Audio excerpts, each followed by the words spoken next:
কুসুমের শেষ রক্ষা হলো না। হ্যাঁ বন্ধুরা, ভিডিওটা লাইক দিয়ে দেখতে থাকুন। যে মুহূর্তে কিনা মীনাক্ষী এক পর্যায়ে চালাকি খাটিয়ে যখন কিনা কুসুমের মাথায় জল ঢালার জন্য আগ বাড়িয়ে যায় এবং ইন্দ্রাণী বলতে থাকে যে আজ বেশ উৎসাহ নিয়ে তুই গায়ে হয়ে তোর অনুষ্ঠান অ্যাটেন্ড করলি। ছোটো, কোনোদিনও তো তোর মনে এতটা উৎসাহ দেখি না, কারণ সবসময় তো তুই এটাই বলে আসিস যে বাড়ির ঝি চাকরদের মাথায় তুলতে নেই, কিন্তু আজকে তুই হঠাৎ করে এতটা কেন এই আগ্রহ করে এই সকল কিছু করছিস, সেটি তো আমার মাথায় ঢুকতে নেই। এর পেছনে আমার নোংরা কোনো তোর উদ্দেশ্য নেই তো। ঠিক সেই মুহূর্তে মীনাক্ষী বলতে থাকে যে তুমি যে কী বলো না বলো তো দিদি, এত দিন হয়েছে কুসুম আমাদের বাড়িতে কাজ করে আসছে এবং এর জন্য, এর বিনিময়ে ওর জন্য আমরা যতটুকুই করি ততটুকুই কম হবে, কারণ ও বেচারি তো আজকের পর থেকে আর কোনোদিনও আমাদের বাড়িতে আসবে না, ও তো চলে যাবে।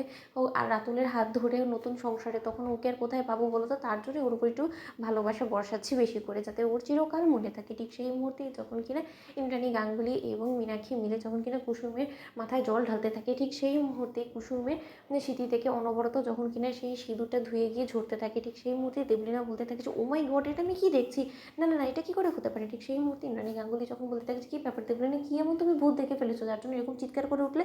অন্যদিকে যখন দেবলীনা বলতে থাকে আত্মীয় স্বজনদেরকে যে আচ্ছা আমি যেটা দেখছি আপনারা সেটা দেখছেন, বলুন তো এরকম একটা আনম্যারিড মেয়ের স্মৃতি থেকে কী করে সিঁদুর ঝরতে পারে বলুন তো, এটা কী করে সম্ভব, এটা কি আদৌ সম্ভব। ঠিক সেই মুহূর্তে তারাও যখন নানান রকমের মন্তব্য করতে থাকে, ঠিক তার পর মুহূর্তে ইন্দ্রাণী গাঙ্গুলি বলতে থাকে যে কী দেখে এরকম লোকে সমালোচনা করছে সেটা তো বুঝতে পারছি না, দেখি তো। ঠিক সেই মুহূর্তে কুসুমের স্মৃতি থেকে অনবরত সিঁদুরের জল পড়তে দেখা মাত্র ইন্দ্রাণী গাঙ্গুলি চমকে ওঠে এবং বলতে থাকে যে কুসুম, এসব আমি কী দেখছি বলো তো, তোমার স্মৃতি থেকে সিঁদুর কী করে ঝরছে বলো তো কুসুম, তুমি কি স্মৃতিতে সিঁদুর পড়েছিলে, সত্য করে বলো কুসুম। ঠিক সেই মুহূর্তে মীনাক্ষী বলতে থাকে যে হ্যাঁ গো কুসুম, তোমার তো এখনো পর্যন্ত বিয়ে হয়নি, আজ সন্ধ্যে তোমার বিয়ে সম্পন্ন হবে, তার আগেই তুমি স্মৃতিতে সিঁদুর পরে ঘুরছো, এটা কি তোমাদের ওখানকার নতুন কোনো আচার অনুষ্ঠান নাকি নিয়ম বলো তো? আমি তো কিছুই বুঝতে পারছি না। কই আমি তো এই সম্পর্কে কোনোদিনও কারোর মুখ থেকে শুনিনি যে একটা আনম্যারিড মেয়ে বিয়ে হওয়ার আগেই নাকি স্মৃতিতে সিঁদুর পরে ঘুরছে। অন্যদিকে কুসুম ঘাবড়ে যায় এবং মীনাক্ষী যখন এই সুযোগটাকে কাজে লাগিয়ে যখন কিনা ইন্দ্রাণী গাঙ্গুলিকে বলতে থাকে যে দিদি, কোনো মতে আবার এই মেয়ে গোপনে অন্য কারোর সঙ্গে বিয়ের পিড়িতে বসে বিয়ে সেরে ফেলেনি তো?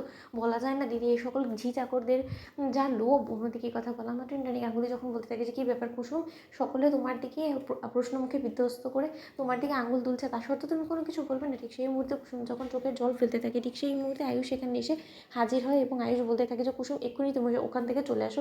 লোকে কী ভাবলো না ভাবলো সেই সমস্ত কিছু দেখে তোমার কোনো রকম কোনো লাভ নেই, তুমি আজকের দিনে এরকম করে চোখের জল ফেলবে না। এবং মা, আমি তোমাকেও বলি হারি যে তুমি সমস্ত কিছু দেখেও সহ্য করছো, হতে পারে ওদের গ্রামে হয়তো এরকম কোনো অনুষ্ঠান বা এরকম কোনো রীতি মানা হয়, তার জন্যই হয়তো কুসুম এটা করেছে। এর জন্য কুসুমকে এরকম করে কটাক্ষ করে কথা বলার তো কোনো প্রয়োজনই, অন্তত আমি থাকতে কুসুমের এরকম অপমান হতে দেবো না। অন্যদিকে কুসুমকে সেখান থেকে বের করিয়ে আনতে গিয়ে যখন কিনা কুসুম হোঁচটকে পড়ে যেতে নেয়, ঠিক সেই মুহূর্তেই আয়ুষ এক পর্যায়ে কুসুমকে অল্পের জন্য পড়ার হাত থেকে রক্ষা করে। তো বন্ধুরা, লাইক কমেন্ট শেয়ার করো, সাবস্ক্রাইব করো।